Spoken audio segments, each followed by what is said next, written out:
우리 찬양대 찬양이 참 은혜가 됐습니다. 찬양하기를 원하시는 분들 있으면 누군 함께 조인해서 함께 영광 돌리기를 원합니다. 그래서 우리가 앞으로 계속해서 찬양 시대를 만들고 여러 가지인데 함께 영광을 원합니다. 오늘 오신 분들 환영합니다. 요 며칠 동안 보스턴에 참 날이 더웠습니다. 이렇게 이 보스턴에서 여름날이 더운 날이 이렇게 없었는데 덥고 한국도 타주도에 더웠다는 것을 알고 있습니다. 네, 어제 좀 분발해져서 이제는 좋은 날 즐길 수 있게 됐습니다. 주님을 환영합니다. 특별히 이제는 새로운 학기, 신학기를 맞이해서 여러분에게 많은 도전들이 진출합니다. 오신 분들 중에서 혹시라도 마음이 답답하고 어려운 사람들이 있습니까? 그런 사람들에게 도전받는 그런 복된 예배가 되기를 원합니다. 오늘 주제 한번 따라하세요. 항상 기뻐하라. 항상 기뻐하라. 오늘 여러분들에게 이 주제 말씀에 따라서 여러분들이 힘들고 어려울 때 답답할 때 항상 기뻐할 수 있는 그 방법과 비결들을 가르치기를 원합니다. 예화를 이야기 하나를 소개하면서 여러분들에게 이 주제들을 접근하기를 원합니다. 여러분들처럼 사랑하는 그의 집을 떠나서 낯선 도시에서 생활했던 어떤 딸이 있었습니다. 그런데 이 딸이 몹시 지쳐서 집으로 돌아왔습니다. 그 딸은 낯선 도시에 가서 사람과의 관계, 이성과의 관계, 또는 물질 때문에, 환경 때문에, 건강 때문에 여러 가지 문제로 많이 시달렸습니다. 그래서 너무 지치고 상처받아서 낙심한 모습으로 집으로 돌아온 딸을 본 어머니의 마음도 착잡했습니다. 그 딸은 모처럼 만난 어머니에게 그동안 있었던 힘든 일, 어려운 일을 털어놓았습니다. 엄마, 참 열심히 노력했는데 나에게는 기쁨이 없었습니다. 늘 힘든 일만이 생겼고요. 너무 속상한 일들이 많았습니다. 너무 힘들었습니다. 사람들은 나를 배신하고 또는 나를 희롱하고 이용했습니다. 나는 너무 지쳐서 새롭게 살 자신이 없습니다. 살 희망과 기쁨이 없습니다. 딸은 어머니를 보고서 너무 지친 나머지 그 마음속에 있던 모든 속 얘기를 다 했습니다. 딸의 낙심한 소리를 들은 어머니는 아무 말하지 않고 조용히 일어나서 부엌으로 갔습니다. 그리고 부엌에서 그는 여러 개의 그릇에다가 물을 집어넣고 끓이기 시작했습니다. 각각의 그릇에는 한 그릇에는 시금치를 물이 끓은 다음에 시금치를 넣고 다른 쪽에는 당근을 넣고 그 다음에는 계란을 넣고 커피를 넣었습니다. 힘들고 어려서 눈물을 흘리던 딸이 어머니의 행동에 관심을 가졌습니다. 그리고 부엌으로 와서 어머니에게 물었습니다. 어머니, 무엇을 하고 있습니까? 내가 힘들다고 하는데 왜 위로는 하지 않고 무엇을 하고 계십니까? 이렇게 질문했습니다. 그런데 그 어머니가 이렇게 대답했습니다. 사랑하는 내 딸아, 여기 있는 이 물건들은 뜨거운 물속에 들어가기 전에는 그 모습이 싱싱하지만 뜨거운 물속에 들어가고 나서는 모습이 변하는 것들이 있단다. 시금치가 어떻습니까? 뜨거운 물에 들어가면 완전히 흐물흐물해집니다. 당근은 어떻습니까? 딱딱하고 이빨이 안 들어가는 그런 당근도요. 뜨거운 물에 삶으면 말랑말랑해집니다. 그런데 계란은 어떻습니까? 계란은 아주 깨지기 쉽습니다. 근데 뜨거운 물에 있다 보면 아주 단단해집니다. 커피는 어떻습니까? 그냥 있을 때는 약간의 향기가 있지만 뜨거운 물 속에 커피를 집어넣으면 그 그윽한 아름다운 향기가 집안을 가득 바꾸게 됩니다. 어머니가 이제 이야기를 합니다. 이 딸이 이해할 수 있도록 이야기합니다. 계란처럼 뜨겁기 전에는 연약한 것이 뜨거움을 겪고 난 다음에는 단단해집니다.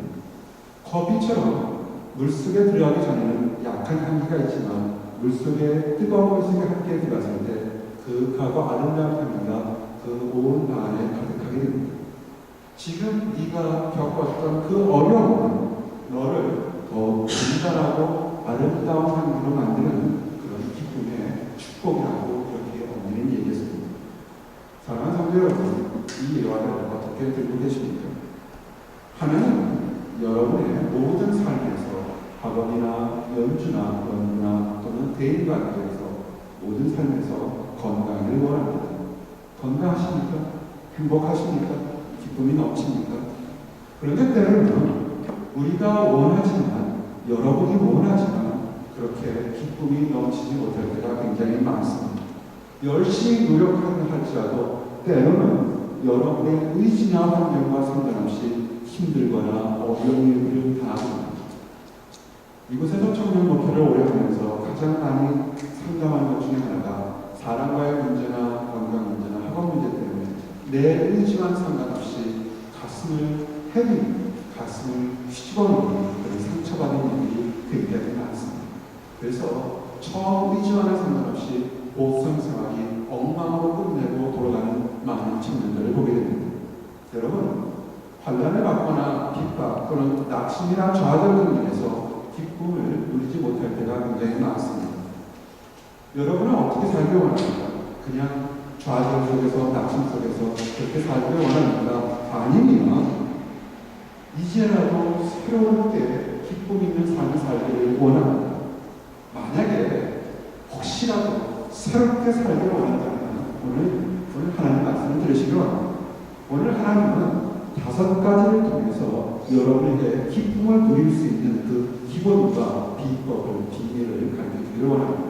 그래서 모든 성도들이 이 말씀 듣는 가운데 기쁨을 누리고 돌아가시길 바랍니다. 우리 첫 번째, 여러분이 어떠한 환경에서도 기뻐할 수 있고 다시 새롭게 살 수 있는 그것을 가르쳐드리겠습니다. 첫 번째입니다. 따라하세요. 기쁨의 근원. 한 번만 더 합시다. 기쁨의 근원. 세상에는 참으로 많은 종류의 기쁨들이 있습니다. 그런데 물질로 오는 기쁨, 사람을 만나는 기쁨, 학위나 또는 명예, 건강, 이성표제로 오는 기쁨은요, 오래가지 않습니다.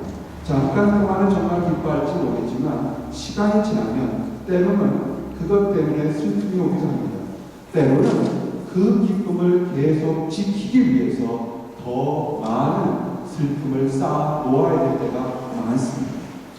이런 것들은 그래서 불안전한 기쁨이라고 합니다.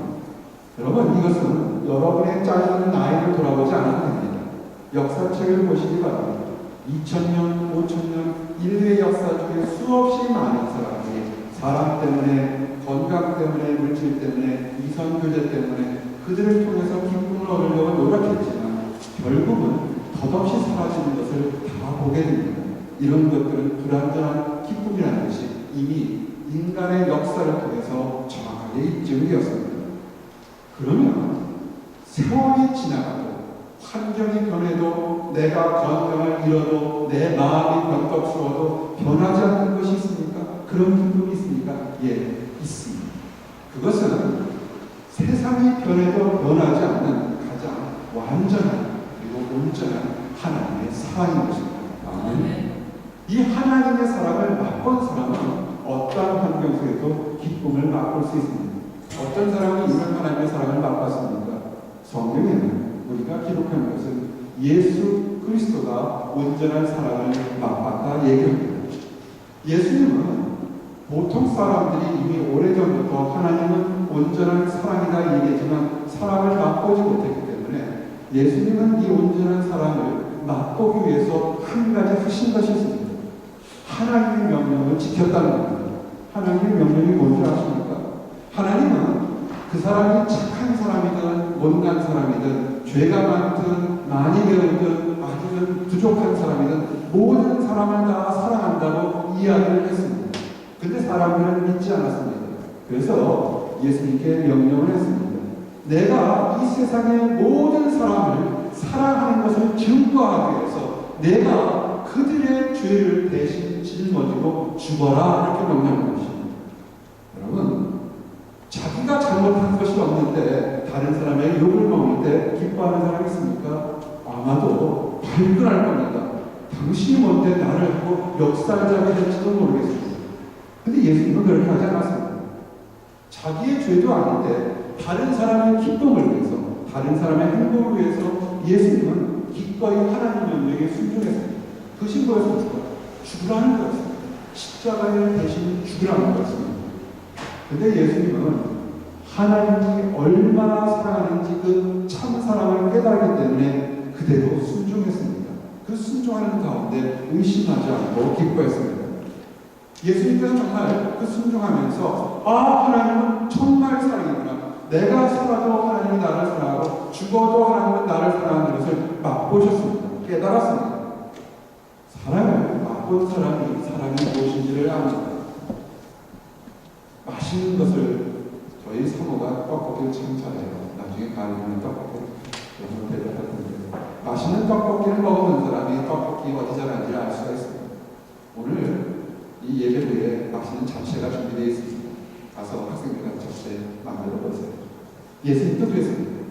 아버지 하나님의 온전한 사랑을 맛보라니까 자신있게 다른 사람들에게, 일반 사람들에게, 여러분들에게 하나님은 사랑이십니다라고 고백합니다. 그리고 너무나 마음이 좋아서 내가 기쁜 것처럼 너희들도 여러분도 사랑을 맛보라고 그렇게 얘기합니다. 요한복음 15장 9절에 이렇게 증거했습니다. 아버지께서 나를 사랑하신 것 같이 나도 너희를 사랑하였으니 나의 사랑 안에 거하라. 사랑을 맛본 사람이 사랑을 줄 수 있습니다. 그 사랑을 맛본 예수님께서 너도 사랑 안에 거하라는 겁니다. 하나님의 사랑을 맛보기 위해서 어떻게 해야 됩니까? 역사적으로 2000년 전에 있었던 예수 그리스도의 그 행동을 기억하면 됩니까? 그것도 필요합니다. 그런데 역사적인 지식이 여러분의 기쁨을 가져옵니다. 여러분이 한국사나 세계사 시험을 볼 겁니다. 그 지식이 여러분의 기쁨을 가져옵니까? 그렇지 않을 겁니다. 그거 세계사 공부하시는 분들 이 보스턴에 와서 이제 대학 다니게 되면 아마 세계사를 공부하실 겁니다. 한국에서도 공부하지 않던 세계사를 영어로 공부할 때 머리가 아마 따끈따끈해질 겁니다. 기쁨이 오겠습니다. 지식은요 이해하는 데 도움은 되지만 기쁨은 오지 않습니다. 아주 예수님은 그래서 지식이 아니라 예수님의 기쁨, 예수님의 십자가를 죽기까지 순종하시면서 다 이루었다고 하면 기뻐했던 기쁨을 누리기 위해서 어떻게 하냐면 이렇게 말씀하십니다. 예수님 안에 있으라고 얘기를 합니다. 그것이 하나님의 사랑 안에 함께하는 거하는 방법입니다. 요한복음 15장 10절에 화면에 나와 있는지 모르겠습니다. 이렇게 되어 있습니다. 내가 아버지의 계명을 지켜 그의 사랑 안에 거하는 것 같이 너희도 내 계명을 지키면 내 사랑 안에 거하라. 아멘. 하나님의 계명을 지키고 있으면 어떠한 가운데도 그 기쁨이 있다는 겁니다. 하나님의 계명이 뭡니까? 아십니까? 우리 함께 예배 전에 함께 고백했는데 한번 따라서 하세요. 서로 사랑하자. 그렇습니다. 서로 사랑하는 것이 하나님의 계명입니다. 여러분의 능력이 아니고 여러분의 힘이 아니라 하나님 주신 사랑을 나눌 때 여러분은 기쁨을 나누기 시작합니다.